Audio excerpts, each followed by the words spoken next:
15 miles from Midstate Dragway in Havana, Illinois. John and I'm driving the camper. John's in the trailer behind me. We're excited to get there, get set up, get ready for an awesome show to end the 2024 season. Maybe carry a little momentum into 2025. So anyway, we will get set up and we'll get you some more videos and clips and some coverage on this weekend. Hopefully it's an awesome weekend. Throw some big numbers down and put on a great show. So talk to you soon. Real quick, y'all, we're driving through Illinois and it is harvest season. I love these small rural towns. We got corn harvest going on. It is just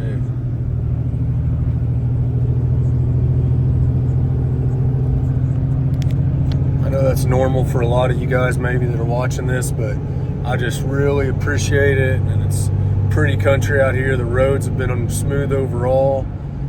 Just pretty land, so. Okay, we are pulling into the track. That is one thing about our Chaos series and running 8th mile. So a lot of these tracks are literally out in the cornfield or out in the middle of nowhere. It's behind those trees over there. You would never think there'd be a race where hopefully be a bunch of cars going over 200, 220 mile an hour out in the middle of that field, but you're not going to see that pulling up to an NHRA race, so it's definitely unique and definitely cool. So, you guys hang on for the ride. Okay, so as you saw, that was all the live at the track videos I was able to get. Once we pull in, it's pretty busy getting the awning and everything set up. So anyway, first off, congrats, Joey, on the championship. Nimrod team, you guys had an awesome year and you earned it. It's fun watching some of the big numbers you guys threw up. It's fun pitting next to you guys at Havana. Had a great time. So once again, congrats, and we'll see you guys next season. Okay, so for us, we had a great outing. Overall, we're very happy. Great way to end the season. As you saw by now, probably the results, we ended up winning the last race, so that was huge for us. And doing so, that allowed us to jump Jody Austin and Mitch King to get up to number 2 in points by 5 points, and then they tied for third at 170. I'm not sure how that tiebreaker will work, but anyway, so had a great event. We'll break it down here in a minute, each run by run. Just had minor parts damage, no catastrophic failure. So like I said, very good. A little bit of housekeeping before we get into the details. Season ending stuff, thanks to our crew that comes to every race. This race we were missing John and Kevin. They weren't able to make it, but Larry, Ephraim, Christian, and then of course Brian and myself, and then John helps on the car in between rounds. It's great season having us all there. We appreciate all you guys' help more than you know, and I hope we're able to show it to you. And we have a blast with you guys at the track. So if you're watching this, we appreciate you. So looking forward to next season. Another thing we need to bring up was we had Trick Tools on the car this year. Bruce Van Sant, Chase Van Sant, Bruce being the owner, of course. Man, it was great season. We were glad to be able to have them on the car. Bruce helped us a little bit this year, and he was even able to make it out to the World Fuel Altered Nationals, where we lost in the final to Jody, but had a great event. Super awesome guy to represent his company, super awesome company. Bruce is awesome. If you're watching and you know, Chase races Pro Stock Motorcycle. He is number 5 in the points currently, early in the countdown. So you guys need to watch out for that. That is a tough class, and he's doing extremely well. Even got a win this season. So that was awesome to watch for him. So once again, thanks Bruce, and hopefully we have opportunity to represent Trick Tools again in the future. So it's a really fun guy to work with. So lastly, before I get into the details, I'm looking to start doing this winter. I'm going to do some more Tech Tip Tuesdays, if you will. I don't know if it'll be Tuesday every week or whenever I have a chance, but hopefully have time to do some technical side of our car and what we do in the off season, what we're inspecting, new things we're doing, things we're changing to make it better. If there's anything you guys have on your mind that you'd like to see, drop in the comments and I will definitely reply to that and see if I can get videos on it. And maybe if you don't, I'll be able to get it anyway. So think about that, drop in the comments. Hopefully I can get some videos for you guys on some of our car and operation this winter, things we're gonna be doing to upgrade. So always making it better for 2025. So to the race, Q1 coming up.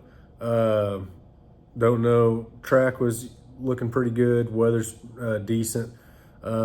We made a really great lap out of the trailer. We went 364 with a 6 at 195. You'll see in the video here in a second, it did pop early before the finish line. I'm not exactly sure at the time it did that. We hurt numbers, either 1 or 3. Brian does all the download stuff. I don't see which cylinder it was, but is the left side bank, and it popped at the finish line. It hurt a piston, a sleeve, and then it just minorly fuzzed ahead in between the valves, the exhaust and intake valve. That area didn't even get the valve seat that we can tell. Just kind of bubbled up the aluminum a little bit. So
But that 64 got us number 2 on the qualifying sheet out of the gate.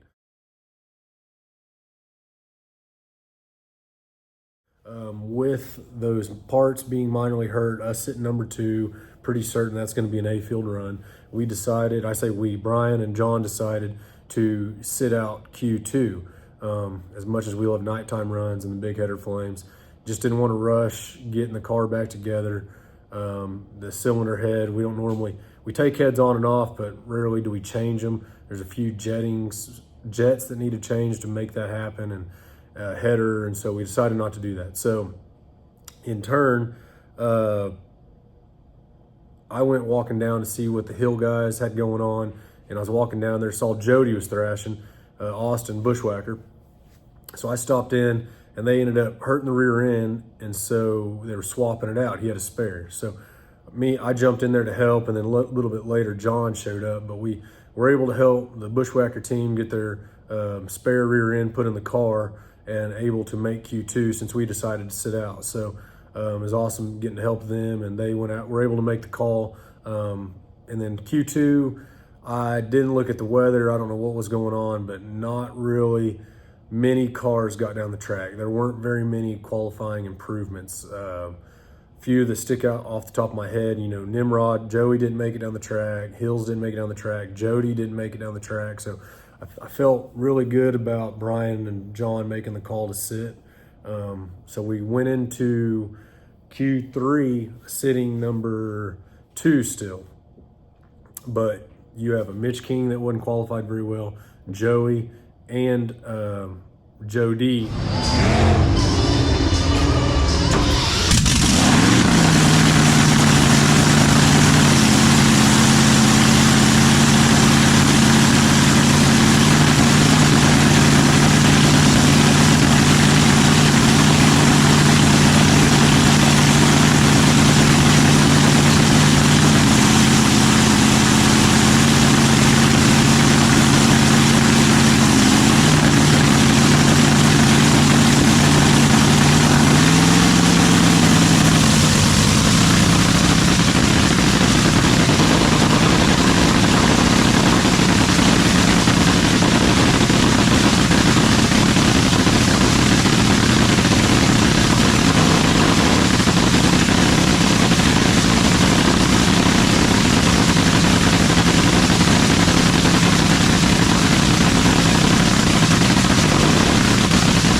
Q3, we go up, got to get the points. We're going to plan half track shut off.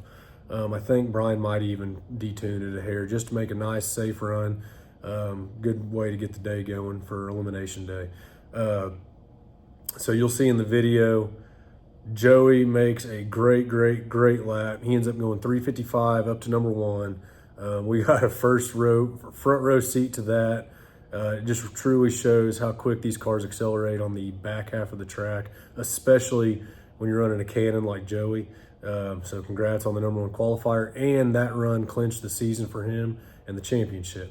So neat angles from that pass for his car.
still, on that run, we pinched a ring and we ended up having to pull ahead and put a piston. I think the sleeve was all right, but we ended up putting a piston in it.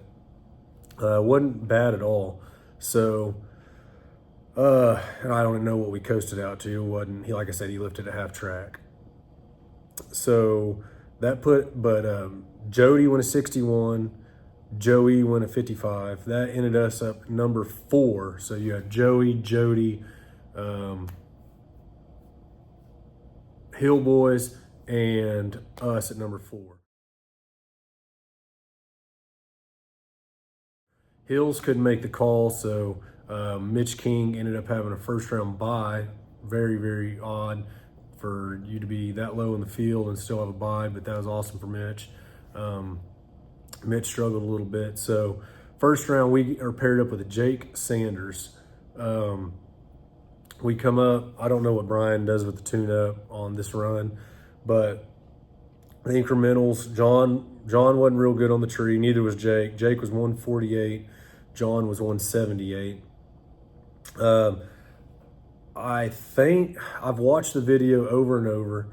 The incrementals show that John rolled the beams, starting the clock at an idle, but the video doesn't show me that he did that with the bulbs not going out, because the 60 foot was uncharacteristically 119, and we're normally in the mid 950s, maybe a little quicker than that sometimes in great air. So, but he was 119.60, 258.2, 330, and then went a 393 with a 2 at 160, lifted again.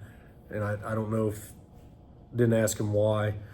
Jake darn near got there. He was 401 at 184, and I believe I remember the slip showing it was a 500s margin of victory. So we squeaked by Jake, decent pass.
So we got the win there. That matches us up with Jody Austin in the Bushwhacker second round. Jody proved in qualifying with his spare rear end, different gear.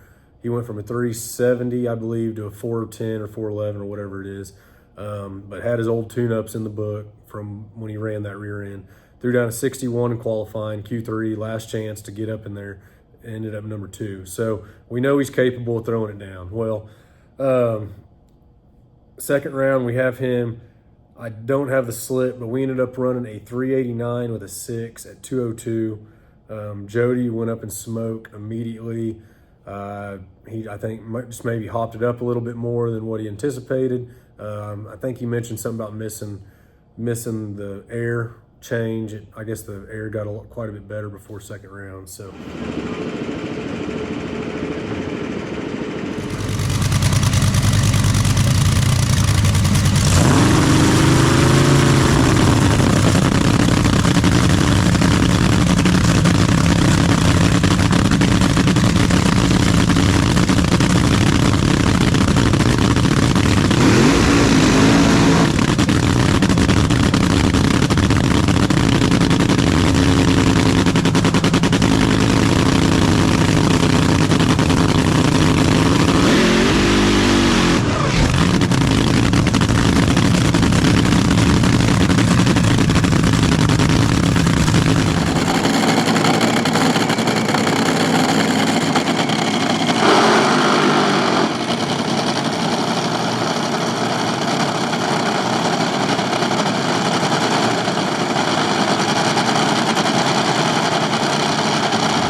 Walker, 389 to a 714 tire. Puts us in the final with Gary Wheeler, last year's 2023 inaugural Nitro Chaos champion. So Gary had been very, very, very good on the tree that day, from what we had seen. And we didn't end up, forgot to mention, in between first and second round in the finals, we didn't hurt any parts, didn't have to pull ahead. That was great. And another thing I forgot to mention, in the beginning of the weekend, we've been trying to achieve in the burnout, so you've probably heard me talk about piston scuff in the burnout. We've been trying to achieve less than 6,000 RPM in the burnout and less than 30 gallons of fuel on the flow meter. So coming into this race, Brian lengthened out the throttle stop to start off 15 thousandths to lessen the throttle linkage allowed to travel for the burnout RPM, and it helped, but it wasn't quite enough. And they did it again after the second pass, so that was helping. So possibly that's why we weren't having to pull heads in between first and second in the final. So coming into the final, didn't have to pull ahead, just put normal clutch in it. Knowing Gary's been great on the tree, John had his best slide, I think, of the whole season. He was 65. Gary was 18 on the tree. That is just crazy. Great job, Gary. I think he was 40 in second round on the tree, which is unbelievable. So, and I don't think he had it chunked in there very deep. So, but anyway, John was 65 and then just had pretty decent incrementals going in the final. Probably on a high 60s pass, maybe 68 or something. But he was 953 to 60. 256 with a 0 to 330. And then at that point, you'll see in these videos, it chunked off the top blower pulley, sheared the bolts off. And he coasted through at a 399 with a 3 at 149. That blower pulley coming off, in my mind, ended up being a blessing in disguise. Our rear wing tree supports. We had a piece of metal buckle, and you'll see in the video here, I'll try and slow it down. The wing, if you're watching the video on your left, the car's right, the wing dips down, and that support started to bow and get very close to the inside wall of the tire. And had it gone more, had he stayed in the throttle, I feel it would have buckled worse, possibly gotten in the tire, which, you know, at that speed could immediately blow the tire, and you know, in one of these cars, blowing the tire is not good. So very tough to keep them straight, and possibly could have wrecked the car. So that pulley coming off, you'll see the pulley go to the car's left, the starter dog went to the car's right. I'll slow it down here so you can see.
in my mind, a blessing in disguise. So we're going to get on top of all that stuff this winter, get everything back in great tip-top shape for 25.